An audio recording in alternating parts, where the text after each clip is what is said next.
نحمده ونصلي ونسلم على رسوله الكريم اما بعد فاعوذ بالله من الشيطان الرجيم ببرکت بسم اللہ الرحمن الرحیم۔ گزشتہ کئی درسوں سے سجدے کے تعلق سے ضروری مسائل ہم آپ تک پہنچانے کی سعادت حاصل کر رہے ہیں۔ سجدہ یہ فرائض نماز میں سے ہے، اور بارہا بتایا گیا ہے کہ فرائض نماز میں کوتاہی، فرائض نماز میں ہلکی پھلکی بھی اگر آپ کی جانب سے کوتاہی ہوئی تو ڈائریکٹلی نماز ہی نہیں ہوگی، اس نماز کا اعادہ لازم اور ضروری ہوگا، واجب الاعادہ والی وہ نماز ہو جائے گی۔ سمجھ رہے؟ گزشتہ درس میں کچھ نئے مسائل آپ کے سامنے پیش کیے گئے تھے، جس میں یہ بیان کیا گیا تھا کہ سجدہ کرنے کا صحیح اور سنت طریقہ کیا ہے، عورتوں کے لیے سجدہ کرنے کا سنت طریقہ کیا ہے، مردوں کے لیے سجدہ کرنے کا سنت طریقہ کیا ہے۔ پھر یہ ایک نیا مسئلہ آپ کے سامنے پیش ہوا تھا کہ ماڈرن زمانہ میں طرح طرح کی چیزیں ایجاد ہو چکی ہے، تو اس کے تعلق سے مسائل آپ کے سامنے پیش کرنا ضروری ہے۔ گدے کے تعلق سے کہ گدے پر اگر کوئی شخص سجدہ کرے تو کیا اس کا سجدہ ویلڈ ہوگا، مانا جائے گا یا نہیں، اس کے بارے میں بھی بتایا گیا تھا۔ گدا کئی طرح کے ہوتے ہیں، تو وہ گدا جو دبتا ہی جائے تو ایسے گدے پر سجدہ نہیں مانا جائے گا، اور وہ گدا جو تھوڑا بہت دبتا ہو اس پر سجدہ ہو جائے گا۔ اس طرح سجدہ کرے کہ پیشانی مکمل طور پر اس میں جم جائے، لگے نہ، جم جائے۔ سمجھ رہے؟ آج کے درس میں ہم آپ کے سامنے جو چیزیں بیان کریں گے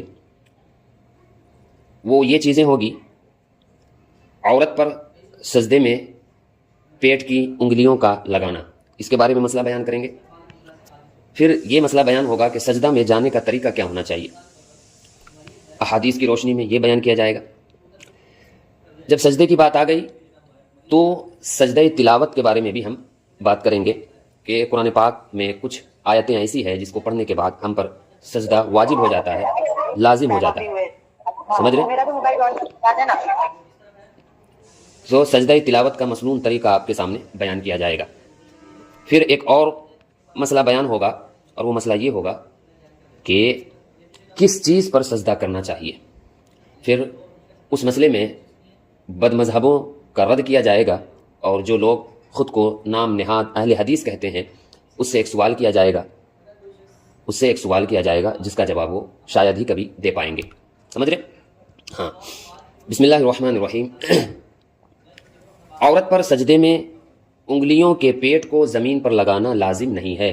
سمجھ رہے؟ مرد کے لیے انگلیوں کے پیٹ کا زمین پر لگانا یہ لازم ہے، اکثر انگلیوں کا، اور عورت پر یہ لازم نہیں ہے، بلکہ عورت کے لیے بہتر طریقہ یہی ہے کہ حالت سجدہ میں اپنی رانوں کو پنڈلیوں کے ساتھ ملا لے اور دونوں پاؤں کو دائیں جانب نکال لے، قبلہ رخ کرنا بھی ضروری نہیں ہے۔ سمجھ رہے؟ مرد کے لیے آپ جو پاؤں کی جو حیت ہوتی ہے، جو رخ ہونا چاہیے وہ قبلہ کی جانب ہونا چاہیے حالت سجدہ میں۔ سمجھ رہے؟ پاؤں کی جو رخ اور جو حیت ہونا چاہیے وہ قبلہ کی جانب ہونا چاہیے، مگر یہ خاص ہے مردوں کے لیے، عورتوں کے لیے خاص نہیں ہے۔ عورتوں کے لیے خاص یہی ہے کہ وہ سمیٹ کر اپنے آپ کو سجدہ کرے، پاؤں کی انگلیوں کا پیٹ بھی لگانا اس کے لیے لازم نہیں ہے۔ اب آتے ہیں سجدہ میں جانے کا طریقہ۔ احناف یعنی امام اعظم ابو حنیفہ کے ماننے والے، امام شافعی کے ماننے والے، امام احمد بن حنبل کے ماننے والے، اور جمہور ائمہ کا موقف یہی ہے کہ سجدے میں جاتے وقت پہلے گھٹنے کو رکھیں اور پھر ہاتھوں کو، پہلے گھٹنے کو رکھے پھر ہاتھوں کو۔ اس کی تائید میں متعدد احادیث و آثار مروی ہے۔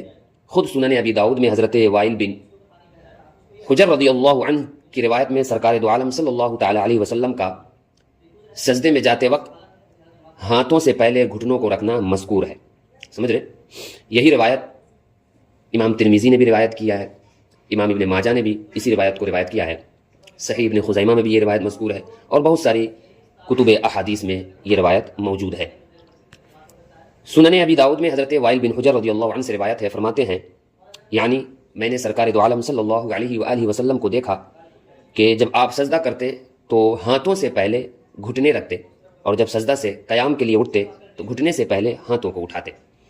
یہ حدیث سنن ابو داؤد حدیث نمبر 838 ہے، سنن ترمذی حدیث نمبر 268 ہے، سنن ابن ماجہ حدیث نمبر 882 ہے، صحیح ابن خزیمہ حدیث نمبر 626 ہے۔ یہ بتانے کا مقصد یہی ہے کہ کچھ لوگ کہتے ہیں کہ سجدے میں سب سے پہلے ہاتھ رکھا جائے گا، پھر اس کے بعد گھٹنا رکھا جائے گا۔ تو اس کے جواب میں نے آپ کے سامنے یہ روایتیں اور یہ روایتیں جہاں جہاں مذکور ہے وہ تمام باتیں آپ کے سامنے پیش کی، اور وہ یہی ہے کہ سجدے میں جاتے وقت پہلے گھٹنے کو رکھا جائے گا، پھر اس کے بعد ہاتھوں کو رکھا جائے گا۔ سمجھ رہے؟ اس سے اگلی روایت میں یہی مضمون الفاظ کے فرق کے ساتھ، یعنی جو حدیث میں نے آپ کے سامنے پیش کی حضرت وائل بن حجر رضی اللہ تعالیٰ عنہ والی، اس کے بعد دوسری حدیث انہی سے مروی ہے مگر کچھ الفاظ میں فرق ہے۔ وہ کیا ہے؟ آپ فرماتے ہیں سرکار دو عالم صلی اللہ علیہ وسلم جب سجدہ فرماتے تو ہتھیلیوں سے پہلے آپ علیہ الصلوۃ والسلام گھٹنے زمین پر رکھتے۔ صراحت کے ساتھ نص موجود ہے، نبی پاک صلی اللہ علیہ وسلم کا طریقہ موجود ہے، مگر پھر بھی کچھ لوگ کہتے ہیں کہ پہلے ہاتھ رکھنا چاہیے پھر گھٹنا رکھنا چاہیے۔ تو پیارے، خلاصہ کلام یہی ہے کہ اس حدیث پر جمہور علماء کا عمل ہونے کے متعلق امام ترمذی آگے فرماتے ہیں، کیا لکھتے ہیں؟ والعمل علیہ عند اکثر اہل العلم، یعنی اکثر اہل علم کا عمل اسی پر ہے، اکثر اہل علم کا عمل جو ہے اسی پر ہے، اور ان کی رائے یہ ہے کہ سجدے میں جاتے وقت ہاتھوں سے پہلے گھٹنوں کو رکھے اور اٹھتے وقت گھٹنوں سے پہلے ہاتھوں کو اٹھائے۔ سجدے میں پہلے گھٹنا رکھا جائے گا پھر ہاتھ رکھا جائے گا، اور جب ہم سجدے سے اٹھیں گے تو پہلے اس کا برعکس کریں گے، اس کا اپوزٹ کریں گے، اور اس کا اپوزٹ کیا ہوگا؟ اس کا اپوزٹ یہ ہوگا کہ پہلے ہم ہاتھ کو اٹھائیں گے پھر گھٹنے کو رکھیں گے۔ تو یہ ہے سجدے میں جانے کا سنت طریقہ، یہ ہے سجدے میں جانے کا سنت طریقہ۔ تو سجدے میں جانے کا سنت طریقہ جس کا خلاصہ یہی ہے کہ اطمینان و سکون کے ساتھ پہلے گھٹنا رکھیں گے پھر ہاتھ رکھیں گے، اور جب ہم سجدے سے اٹھیں گے تو پہلے ہاتھ اٹھائیں گے پھر اس کے بعد گھٹنا اٹھائیں گے۔ یہ ہے سنت طریقہ، اور یہ سنت طریقہ میں نے احادیث کی روشنی میں آپ کے سامنے پیش کی۔ اب آئیے، ابتدائی درس میں جو بتایا گیا تھا کہ سجدہ تلاوت کے تعلق سے بھی گفتگو ہوگی۔ جب سجدے کی بات آئی ہے تو سجدے سے ریلیٹڈ جتنے بھی مسائل ہو حتی الامکان ہم آپ تک پہنچانے کی کوشش کریں گے۔ سجدہ تلاوت یعنی کچھ آیتیں ایسی ہے جس کو پڑھنے کے بعد سجدہ ہم پر واجب لازم ضروری ہو جاتا ہے، اگر نہیں کریں گے تو گناہگار ہوں گے، اگر نہیں کریں گے تو گناہگار ہو جائیں گے۔ اور وہ آیات سجدہ کتنے ہیں؟ وہ آیات سجدہ 14 ہے۔ 14 آیتیں ایسی ہے جس کو پڑھنے کے بعد سجدہ ہم پر لازم ہو جاتا ہے، سجدہ ہم پر لازم ہو جاتا ہے۔ قرآن پاک جب آپ پڑھیں گے تو اس میں سائیڈ میں جہاں پہ رکوع لکھا ہوا ہوتا ہے، جہاں پر جو قرآن پڑھنے کے آداب ہے، وقف وغیرہ، یہ سب جو گائیڈ لائنز لکھے ہوتے ہیں، وہاں پر ایک اور بات ایڈ ہوتی ہے، السجدہ وہاں پر لکھا ہوا رہتا ہے۔ سمجھ رہے؟ تو جب وہ آیت ہم پڑھیں گے تو ہم پر سجدہ کرنا واجب ہو جائے گا، لازم ہو جائے گا۔ اس کا طریقہ کیا ہوگا وہ بیان کریں گے، اور قرآن میں کہاں کہاں پر وہ سب آیتیں ہیں وہ بھی آپ کے سامنے ہم پیش کریں گے۔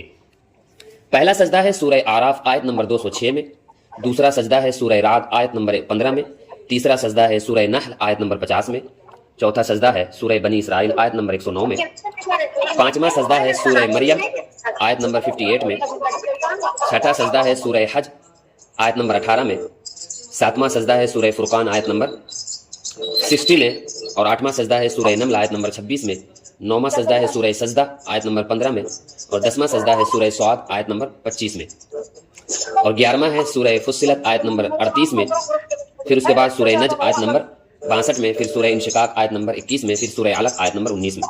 یہ 14 سجدے اور کہاں کہاں پر ہے یہ بھی میں نے آپ کے سامنے پیش کر دی۔ جس اسلامی بہن کا مائک کھلا ہوا ہے وہ تھوڑا بند کر دے تاکہ ڈسٹرب نہ ہو آپ کو بھی اور ہمیں بھی۔ سمجھ رہے؟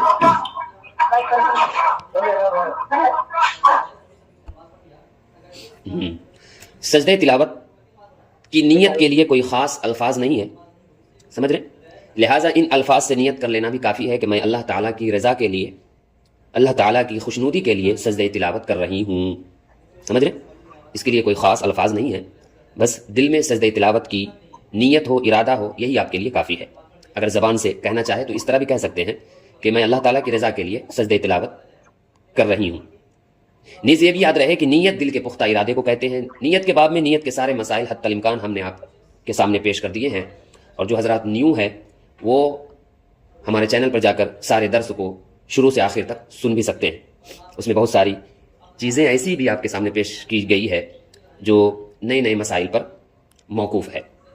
نیت کے لیے زبان سے الفاظ کی ادائیگی ضروری نہیں ہوتی، بلکہ محض دل میں اس کام کا پختہ ارادہ ہونا ہی کافی ہوتا ہے. سمجھ رہے؟ البتہ نماز کے علاوہ سجدہ تلاوت کر رہا ہے تو زبان سے نیت کے الفاظ دہرا لینا بہتر ہے. سمجھ رہے؟ ہاں، بتایا گیا کہ سجدہ تلاوت میں ہم نیت کس طرح کریں گے. تو بتایا گیا کہ دل میں یہ نیت ہو کہ میں سجدہ تلاوت کر رہی ہوں، یہی کافی ہے. اگر زبان سے کہنا چاہے تو اس طرح کہہ سکے اللہ کی رضا کے لیے میں سجدہ تلاوت کر رہی ہوں. یہ زبان سے کرنے کا طریقہ ہے. سجدہ تلاوت کا مسنون طریقہ کیا ہے، سنت طریقہ کیا ہے؟ وہ یہ ہے کہ کھڑا ہو جائے، کھڑا ہو کر اللہ اکبر کہتا ہوا سجدے میں جائے. رکوع نہیں کرنا ہے، کھڑا ہو کر اللہ اکبر کہتے ہوئے سجدے میں جانا ہے، اور کم سے کم 3 بار سبحان ربی الاعلیٰ کہے، پھر اللہ اکبر کہتا ہوا کھڑا ہو جائے. پہلے پیچھے دونوں بار اللہ اکبر کہنا سنت ہے. یعنی جب آپ سجدے میں جا رہے ہیں تب بھی اللہ اکبر کہنا سنت ہے، اور جب آپ سجدے سے اٹھ رہے ہیں تب بھی اللہ اکبر کہنا سنت ہے. اور کھڑے ہو کر سجدہ میں جانا اور سجدے کے بعد کھڑا ہونا، یہ دونوں قیام مستحب ہے. یعنی اگر کوئی شخص کھڑے ہو کر سجدہ تلاوت کرتا ہے تو یہ اس کے لیے بہتر ہوگا. البتہ اگر کوئی بیٹھ کر بھی سجدہ تلاوت کرتا ہے تو اس کا سجدہ تلاوت ہو جائے گا. سمجھ رہے ہیں؟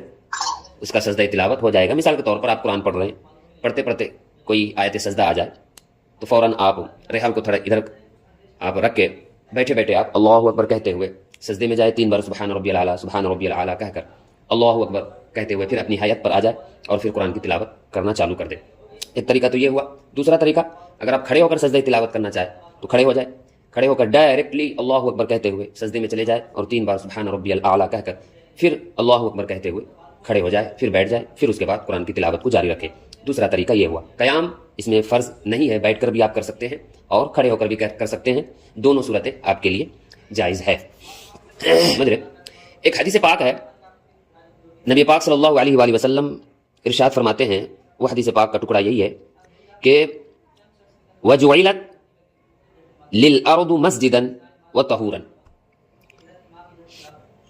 اللہ تبارک و تعالیٰ نے میرے لیے روئے زمین کو سجدہ گاہ بنا دیا ہے اور اسے میرے لیے پاکی یعنی پاک بنا دیا ہے، پاک کرنے والا بنا دیا ہے. یعنی تیمم کا مسئلہ یہاں پر ذکر ہو رہا ہے. حدیث کو یاد رکھیے گا. اللہ نے میرے لیے روئے زمین، سارے زمین کو سجدہ گاہ بنا دیا ہے اور میرے لیے پاک بنا دیا ہے. یہ حدیث اپنے ذہن میں بٹھا کر چلے، پھر اس کے بعد ہم اس حدیث پر ڈسکس کریں گے. سجدہ کس پر کرنا چاہیے، یہ ہے ہیڈنگ. سجدہ کس پر کرنا چاہیے، یہ ہے ہیڈنگ. خاک پر سجدہ کرنا جائز ہے. خاک بولے تو مٹی. اور حدیث میں جو لفظ ذکر ہے ارض، حدیث میں جو لفظ ذکر ہے ارض، زمین پر، زمین پر، زمین کو اللہ تبارک و تعالیٰ نے میرے لیے سجدہ گاہ بنا دیا ہے. یہ یاد رکھیے گا. پھر میں آپ کو بتاؤں گا کہ بد مذہبوں سے ہم کیسے سوال کر سکتے ہیں. نبی کریم صلی اللہ علیہ وسلم نے فرمایا میرے لیے تمام زمین کو سجدہ گاہ اور پاک قرار دیا گیا. اس حدیث سے معلوم ہوا کہ پاک زمین کا ہر حصہ سجدہ گاہ ہے، سجدہ کرنے کی جگہ ہے. پاک زمین کا ہر حصہ، کہیں پر بھی آپ ہو، دنیا کے کسی کونے میں بھی آپ ہو، زمین مل گئی، پاک جگہ ہے، آپ وہاں پر نماز پڑھ سکتے ہیں. سمجھ رہے؟ حدیث کیا ہے اور حدیث پاک سے ہمیں کیا معلوم ہوتا ہے کہ اس حدیث سے معلوم ہوا کہ زمین کا ہر حصہ سجدہ گاہ اور پاک کرنے والا ہے، لہذا اس پر سجدہ کرنا اور تیمم کرنا جائز ہے. سمجھ رہے؟ اللہ کی عبادت اور اس کے سجدے کے لیے کوئی جگہ مخصوص نہیں ہے، بلکہ مسلمانوں کے لیے ہر پاک جگہ پر سجدہ کرنا کافی ہے. دوسرے دینوں میں، دوسرے مذاہب میں، دوسرے ادیان میں ان کے ماننے والوں کے برخلاف جو عبادت کی جگہ فقط وہ پارٹیکولر جگہ ہی ہوتی ہے جہاں پر وہ عبادت کرتے ہیں، اس کے علاوہ اس کے لیے کوئی عبادت کا جگہ فکس نہیں ہوتا. اگر کلیسا بنا ہوا ہے تو لوگ کلیسا کے ماننے والے کلیسا میں ہی جا کر عبادت کریں گے.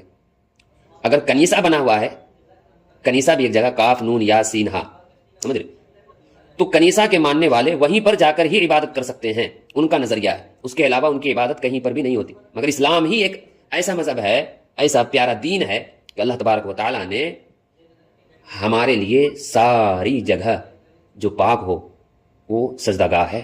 اگر کوئی شخص وہاں پر نماز پڑھنا چاہتا ہے تو نماز پڑھ سکتا ہے. اس کا یہ مطلب نہیں کہ خاک پر سجدہ کرنا لازم و ضروری ہے اور اس کے بغیر نماز ہی نہیں ہوتی، کیونکہ تمام زمین کو سجدہ گاہ بنانے کی حکمت کیا ہے وہ بیان کرتا ہوں. اس امت کو عبادت میں آسانی فراہم کرنا ہے، سمجھ رہے ہیں. اور اگر صرف خاک کو سجدہ گاہ مانا جائے، یعنی مٹی ہی سجدہ کرنے کی جگہ ہے، اس کے علاوہ سجدہ کہیں پر بھی نہیں ہوگا، اس اعتراض کا جواب دیا جا رہا ہے کہ اگر صرف خاک کو سجدہ گاہ مانا جائے تو پھر تمام زمین کو سجدہ گاہ قرار دینے کی حکمت ہی فوت ہو جاتی ہے. اور وہی سابقہ امت کی طرح مشقت لازم آئے گی کہ جب تک خاک میسر نہ ہو تب تک نماز نہیں پڑھ سکیں گے، اور پھر بعض لوگوں کی طرح ہر کسی کو ہر جگہ اپنی جیب میں خاک لے کر گھومنا پڑے گا. سمجھ رہے؟ اسی طرح یہ کہنا بھی درست نہیں ہے کہ آپ صلی اللہ علیہ وآلہ وسلم قالین یا کپڑے پر سجدہ نہیں کرتے تھے. بہت ساری صحیح احادیث سے یہ بات ثابت ہے کہ آپ صلی اللہ علیہ وسلم نے چٹائی پر نماز پڑھی ہے، لہٰذا چٹائی پر نماز پڑھنا درست ہے، اور چٹائی پر دری اور قالین کو بھی قیاس کرنا درست ہے. تو محترم، آج کے درس سے جو چیزیں ہمیں معلوم ہوئی وہ یہی معلوم ہوئی کہ پاؤں کی انگلیوں کا سجدے کی حالت میں اکثر انگلیوں کا لگانا یہ لازم اور ضروری ہے، اور یہ حکم صرف مردوں کے لیے ہے، عورتوں کے لیے نہیں ہے. دوسرا، سجدے میں جانے کا کیا طریقہ ہونا چاہیے وہ طریقہ آپ کے سامنے پیش کیا گیا. تیسرا، سجدے تلاوت کرنے کے کیا طریقے ہونے چاہیے وہ طریقے آپ کے سامنے پیش کیے گئے. نیز یہ بھی بتایا گیا کہ آیت سجدہ کتنے ہیں، اور اس کو ڈھونڈنے کا طریقہ بھی آپ کے سامنے پیش کیا گیا کہ جہاں پر رکوع ہوتا ہے یا قرآن پڑھنے کے جو گائیڈ لائنس ہوتے ہیں وہیں پر السجدہ لکھا ہوا ہوتا ہے، جس سے معلوم کرنا چاہیے کہ یہ آیت سجدہ ہے، اس کو پڑھنے کے بعد سجدہ واجب ہو جاتا ہے. واجب کا مطلب یہی ہے کہ اگر آپ چھوڑ دیں گے تو آپ گنہگار ہوں گے، آپ پر لازم اور ضروری ہے. ایک سوال یہ پیدا ہوتا ہے کہ جو شخص کئی سالوں سے قرآن پڑھ رہا ہے مگر اس کو سجدہ تلاوت کے بارے میں معلوم ہی نہیں ہے، سجدہ تلاوت کے بارے میں معلوم ہی نہیں ہے، تو پھر وہ کیسے کیا کرے گا؟ تو دیکھیے، اس کی بھی قضا کرنا آپ پر لازم اور ضروری ہے. اگر آپ نے سجدہ تلاوت نہیں کی ہے تو ایک مخصوص اور ایک متعین کر لے کہ میں نے اب تک میں اتنا قرآن پڑھا ہے، 10 ختم کیا ہے، 20 ختم کیا ہے، 5 ختم کیا ہے. ایک متعین پر دل جم جائے، اور جب دل جم گیا ہو تو پھر اسی کے مطابق آپ سجدہ تلاوت کی قضا کریں. سمجھ رہے بات کو؟ ضمناً ایک مسئلہ یاد آ گیا، وہی آپ کے سامنے پیش کر دیتا ہوں. ایک ایگزامپل دیتا ہوں کہ آپ کی عمر 12 سال ہے، 12 سال سے آپ قرآن پاک کی تلاوت چالو کر دیے، مگر سجدہ تلاوت کے بارے میں آپ کو نہیں معلوم ہے. 15 سال ہو گئے، 15 سال کے بعد معلوم ہوا کہ سجدہ تلاوت بھی ہوتی ہے جس کو کرنا پڑتا ہے، نہیں کریں گے تو گناہ گار ہوں گے. اب آپ کو پتہ نہیں ہے کہ میں نے کتنا ختم کیا ہے، تو ایسی صورت میں آپ پر کیا حکم لازم ہوتا ہے؟ وہ یہ کہ 12 اور 15 کے پیریڈ میں سب سے پہلے آپ غور کرنے کی کوشش کریں. غور کرنے کے بعد بھی معلوم نہیں ہو رہا ہے کہ میں نے اتنا ختم کیا ہے یا اتنا ختم کیا ہے، پھر بھی معلوم نہیں پڑ رہا ہے، تو پھر ایک پارٹیکولر ہے نا ختم پر ایک مخصوص متعین کر لے اور اسی پر اپنے دل کو جما بیٹھے، اسی پر آپ کو یقین کر لے. مثال کے طور پر 3 سال کی عمر میں ہم نے انومان جس کو بولتے ہیں، قیاس جس کو بولتے ہیں، کہ قیاس کر لے کہ 3 سال تک میں نے جو قرآن پاک پڑھا ہے اور جو اس میں سجدہ تلاوت میں نے نہیں کی ہے، تو تقریباً یہ 10 ختم ہوگا 3 سال کے اندر، یا 5 ختم ہوگا. یقین کے ساتھ آپ اس پر دل جما لے کہ 3 سال تک میں نے 5 ختم قرآن کیا ہے. جب اس پر یقین ہو گیا آپ کو تو 5 ختم قرآن کا آپ کو سجدہ تلاوت کرنا، اس کی قضا کرنا آپ پر لازم ہے. اور 5 ختم قرآن کا کتنا ہوتا ہے؟ تو 14 کو 5 سے آپ ضرب دیں گے تو جتنا نمبر آئے گا اتنا آپ سجدہ تلاوت 1 دن میں بھی کر سکتے ہیں، 2 دن میں بھی کر سکتے ہیں، 3 دن میں بھی کر سکتے ہیں. سہولت کے اعتبار سے جب چاہے جتنا چاہے کر لیں. نہیں کریں گے تو آپ گناہ گار ہوں گے. اس کے بارے میں بتایا گیا آپ کے سامنے. ایک مسئلہ اور بتایا گیا اور جس میں بد مذہبوں کا رد بھی کیا گیا، اور وہ رد یہی کہ آپ جو نام نہاد اہل حدیث ہیں تو احادیث میں تو ٹائلز وغیرہ کا ذکر نہیں ہے تو پھر اپنی مسجدوں میں ٹائلز جو لگائے ہوئے ہیں پھر جو آپ اس پر سجدہ کر رہے ہیں تو پھر آپ کا سجدہ تو ہوگا نہیں. کیوں؟ اس لیے کہ حدیث میں تو ٹائلز کا ذکر نہیں اور آپ ٹائلز پر سجدہ کر رہے ہیں تو آپ کا سجدہ تو ہوگا نہیں. ان سے سوال اگر آپ کریں گے تو کر سکتے ہیں اس طرح کے سوال. خیر، تو پیارے سامعین و ناظرین، یہ چند مسائل آپ کے سامنے پیش کیے. امید کرتے ہیں کہ آپ کو یہ سارے مسائل سمجھ میں آ گئے ہوں گے. اللہ تبارک و تعالیٰ سے دعا ہے کہ بولنے اور سننے میں جو بھی غلطیاں اور گستاخیاں ہوئی وہ معاف فرمائے. استغفر اللہ ربی من کل ذنب واتوب الیہ. اشہد ان لا الہ الا اللہ واشہد ان محمدا عبدہ ورسولہ.